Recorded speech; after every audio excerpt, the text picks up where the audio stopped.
Welcome to The Wrap. I'm Renita Young here to take you through today's market action. So let's take a look at where markets closed to end Tuesday. Stocks rallied after the CPI data showed inflation cooling faster than expected, leading investors to believe that there's less pressure on the Fed to aggressively raise rates.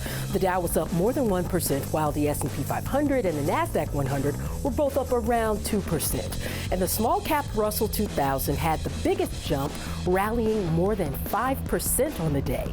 Now, taking a look at the leading and lagging sectors on the day, all 11 S&P 500 sectors ended higher, with real estate up by the most, 5.3%, followed by utilities and consumer discretionary. Looking at some stocks on the move, Tesla shares closed about 6% higher after the cooling inflation data. Now, along with its car company peers, Tesla has been significantly impacted by higher interest rates as consumers eased on discretionary purchases. Tesla shares also rallied after the company raised its prices for the Model 3 and Model Y vehicles in China.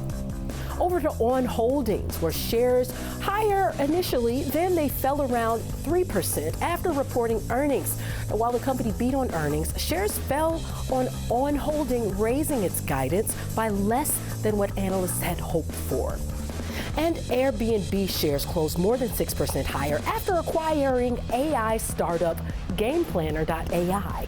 Reports say the deal is valued at just under $200 million, and this marks Airbnb's first acquisition since 2019. Let's look at what to watch for tomorrow. When it comes to data, we'll see MBA mortgage applications, PPI, and retail sales. And then in earnings, pre-market, we'll hear results from Target, Advanced Auto Parts, JD.com, TJX, and Xpeng. And then we'll see results from Palo Alto Networks and Cisco Systems after the closing bell. That'll do it for The Wrap. I'm Renita Young, and remember to tune in 24/7 to schwabnetwork.com.